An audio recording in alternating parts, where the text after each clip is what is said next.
อน้ำมันไหมนี่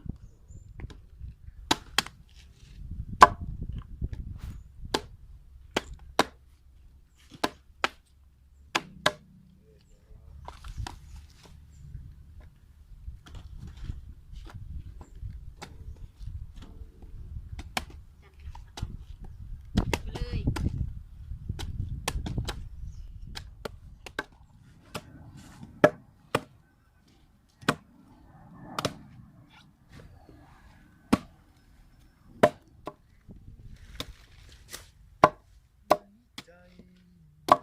ว่าคนเหลืออยากไหมอยากไปดิน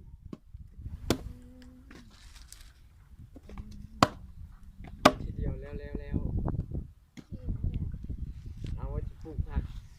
ไม่ลืมแล้วเนี่ย เอาอันนี้ยังไม่ได้เอาออกเลยคือพักอยู่ในขนาด เอาออกแล้วบอก